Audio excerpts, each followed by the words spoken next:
as outras terras, firmaram o altar sobre as suas bases e ofereceram sobre ele holocaustos ao Senhor de manhã e de tarde. Amém? Amém. Para a gente poder entender isso aqui, diz a Bíblia que o povo de Israel tinha sido levado cativo para Babilônia durante 70 anos, por permissão de Deus, a mando de Nabucodonosor. E quando os filhos de Israel, de Judá e Benjamim vão para Babilônia, ficam 70 anos lá cativos. Mas diz a Bíblia que tinha uma profecia e que após os 70 anos o povo retornaria para Jerusalém. E essa profecia foi por intermédio da boca do profeta Jeremias. Então Jeremias havia profetizado por parte de Deus que após os 70 anos o povo de Israel ia voltar para sua terra natal, ia sair do cativeiro. E diz a Bíblia que após os 70 anos o Espírito do Senhor vai despertar o espírito de Ciro, o rei da Pérsia, e ele vai dar uma autorização para o povo retornar para Jerusalém. E quando a gente olha aqui para o livro de Esdras, tanto Zorobabel e Jesua era um sacerdote, e Zorobabel seria o governador. Então esses dois homens vão liderar todo o povo da primeira leva para retornar para Jerusalém, mais ou menos 50 mil pessoas. Então o povo começou a caminhar durante mais ou menos 5 meses, até chegar à sua terra natal, Jerusalém.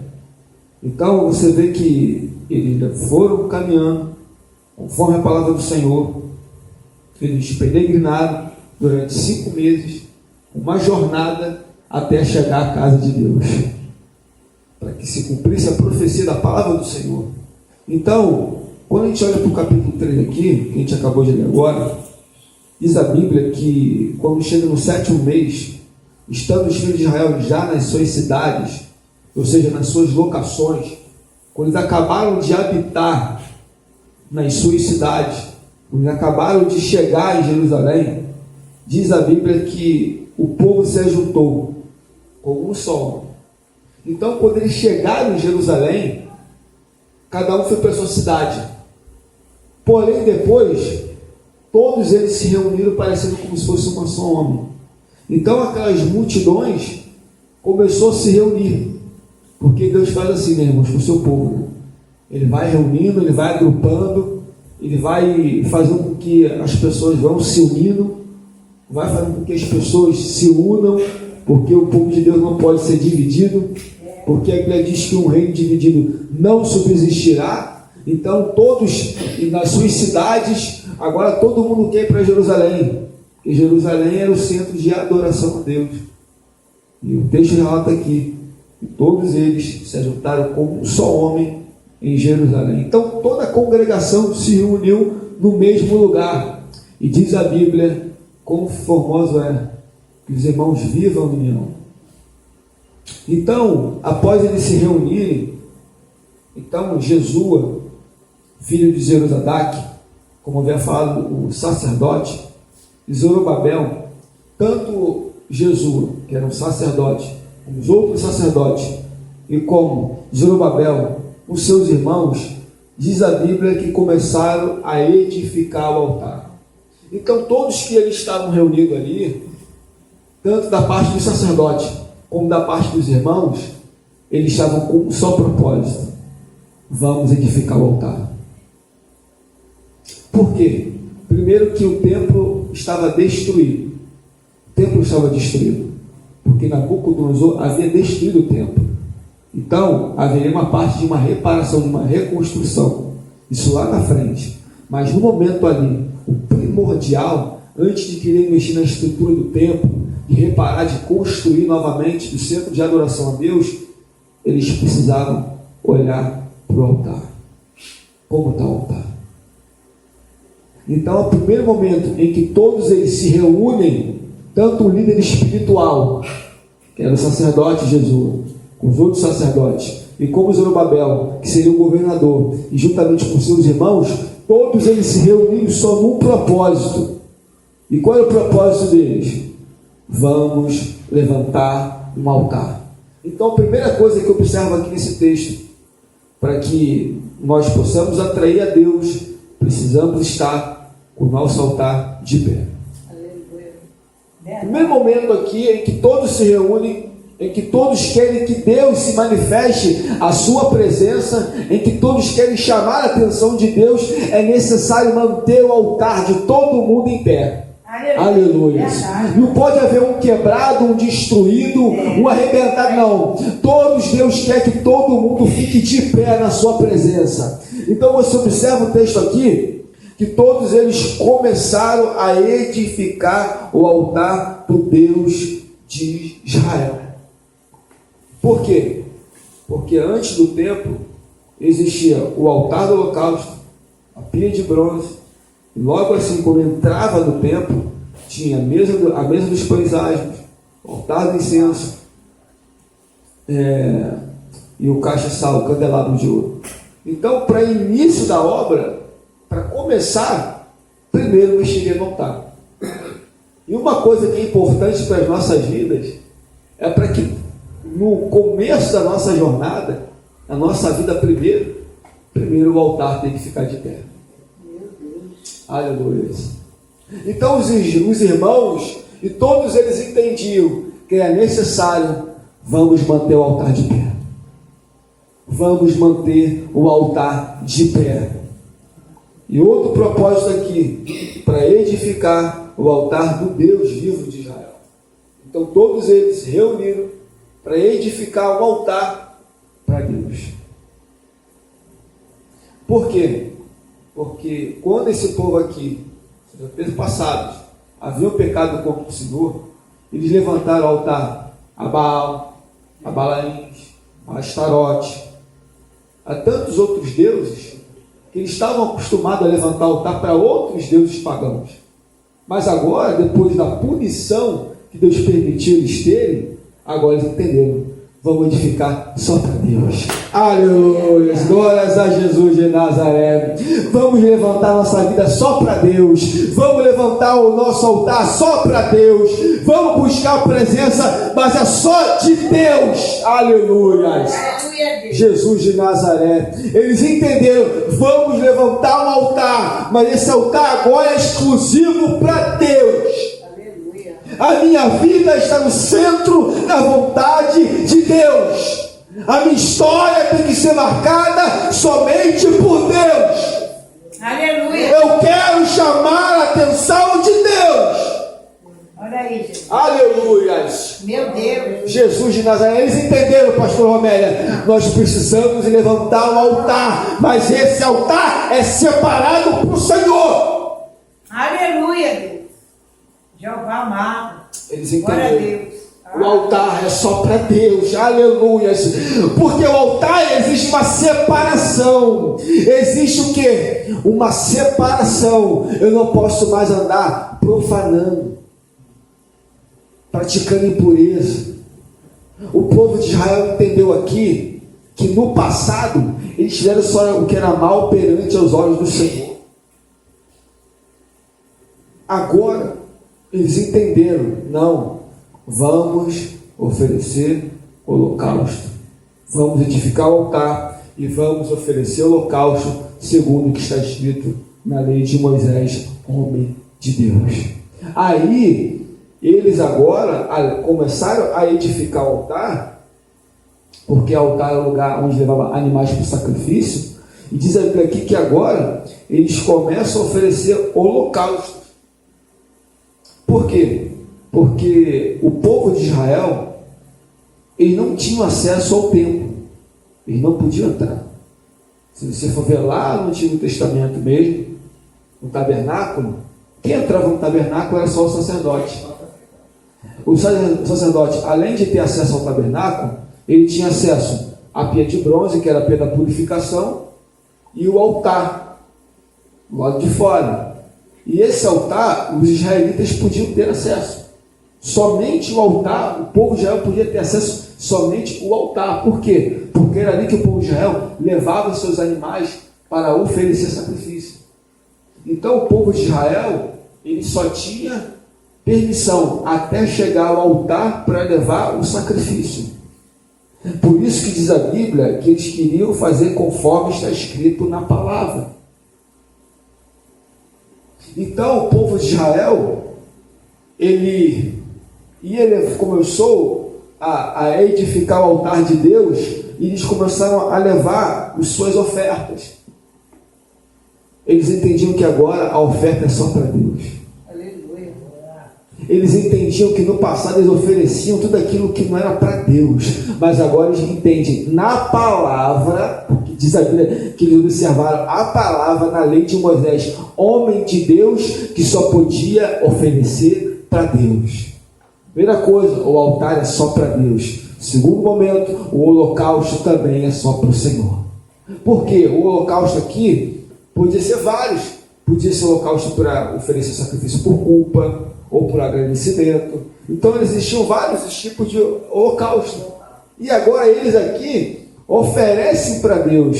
E diz a Bíblia que nós temos que oferecer os nossos corpos como sacrifício vivo, santo e agradável perante ao Senhor. Está com contato no altar? Se sacrifica mais. Está com contato no altar? Sacrifica a sua vida. Está com contato no altar? Renuncia o seu eu, renuncia a sua vontade e ofereça o seu corpo como sacrifício vivo, com um cheiro agradável para as narinas de Deus. E diz a Bíblia que nós devemos nos apresentar como sacrifício.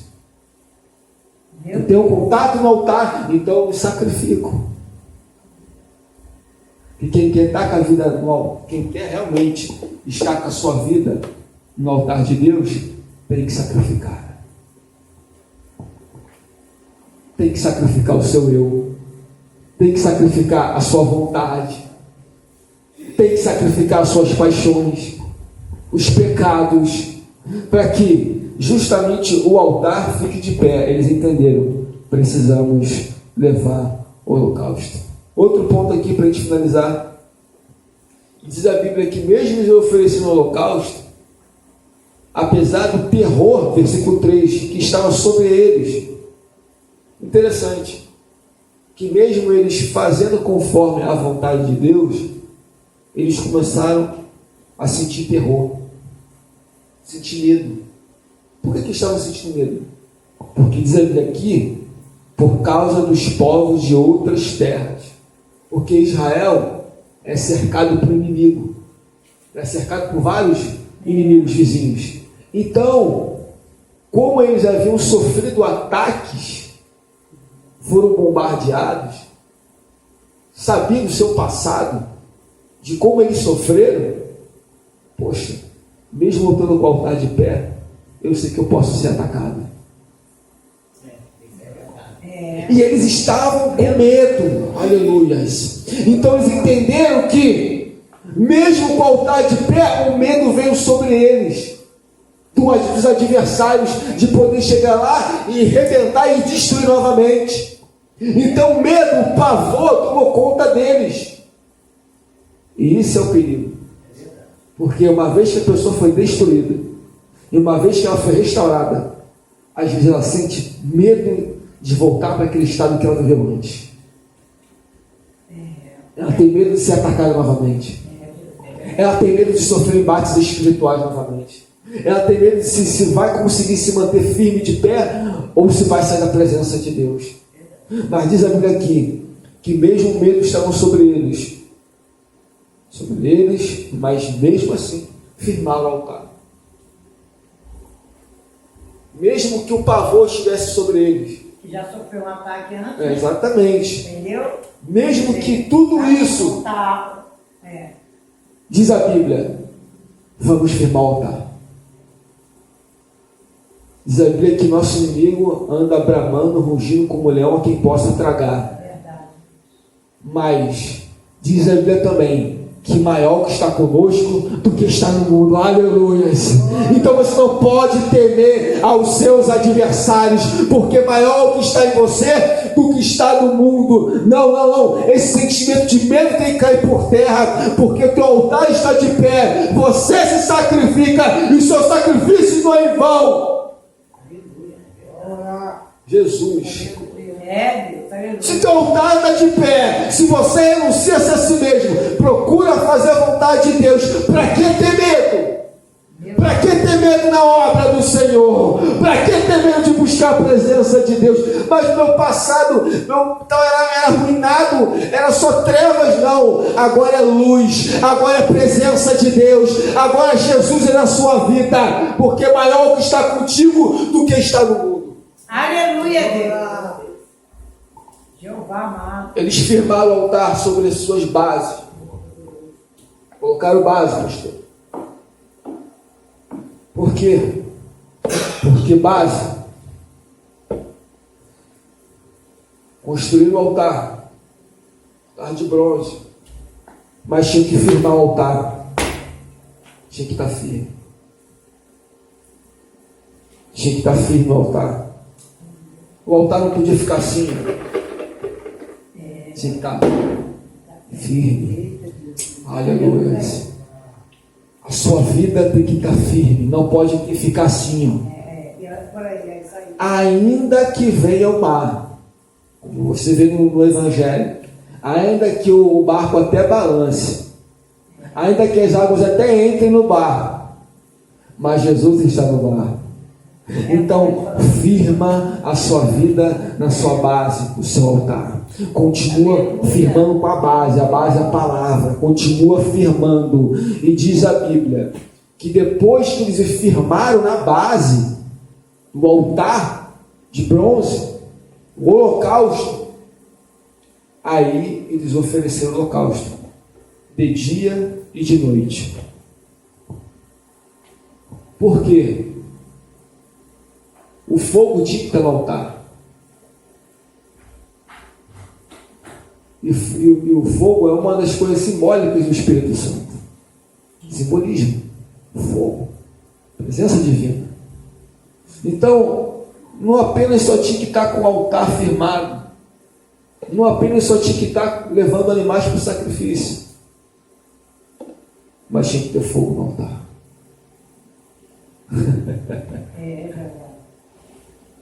Mas tinha que ter fogo. O fogo arderá continuamente sobre o altar e não se apagará. O fogo do Espírito tem que estar sobre a sua vida. Aleluia. Ele não pode se apagar, não. Aleluia.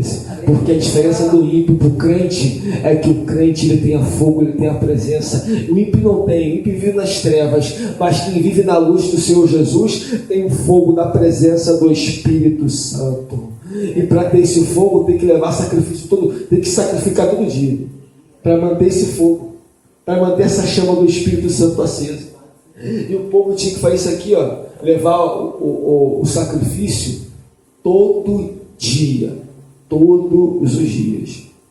Eles mantendo o fogo aceso, levando o holocausto para que o Deus de Israel recebesse para suas narinas todo dia. O fogo tinha que estar aceso, porque eles entendiam: se Deus está recebendo esses sacrifícios, eu tenho certeza que o inimigo não vai me atacar. Eu tenho certeza que Deus vai continuar ao meu favor. Eu tenho certeza de que nós estamos fazendo aqui, estamos chamando, atraindo a presença de Deus para a nossa vida, o adversário não vai ter êxito. Não vai ter como. Então o povo de Israel tinha algo ali com o altar. Era o povo de Israel o altar, e sabendo que se altar Deus recebesse tudo que estava no altar, eles não seriam tocados. Aleluia. Por quê? Porque o Deus lá de cima recebeu o que estava aqui embaixo. Jesus de Nazaré. Aleluia. Tudo que você oferece aqui embaixo como sacrifício chega como cheiro, sobe lá para cima. Aleluia. Aleluia. Amém, Jeová. Tudo que você oferece aqui embaixo, nas suas orações, no seu jejum, vai subindo. Toda a sua renúncia da sua carne, da sua vida, para fazer a vontade de Deus, vai subindo. Aí Deus lá de cima vê, ele está se sacrificando, ele está jejuando, está buscando a minha presença. Então eu vou continuar mantendo meu sinal lá embaixo com a minha presença na vida do meu servo, na vida da minha serva. Vou continuar mantendo a presença. E é nessa manhã, recebe essa palavra. Nessa manhã eu vou manter a sua vida acesa, a sua vida espiritual acesa todo dia. Enquanto você buscar aqui embaixo, enquanto você renunciar, você manter o seu altar firmado na base, levando o local, sacrificando, eu vou manter a minha chama na sua vida. Eu vou manter a minha chama na sua vida espiritual. Eu não vou deixar você cair. Eu não vou deixar você desviar. Aleluia! Glória a Deus, Pai. Aleluias. Louvado é o teu nome, Deus. Eu vou manter a minha presença contigo. Eu vou manter a minha chama do meu espírito. Paulo diz: não apagueis o espírito. Aleluias. Não apaguei o espírito. Não desprezeis a profecia. Examinai tudo e retende o que é bom. Glória a Deus. Aleluia. Meu Deus, aleluia. Glória a Jesus, tremendo. Não apague o espírito. Jesus está mantendo a sua vida? Está se sacrificando? Está com contato no altar? Tua vida está de pé? Mantenha a chama acesa. Amém? Que Deus abençoe em nome de Jesus. Aleluia! Glória a Deus, aleluia. Aleluia. Meus amados, Aleluia.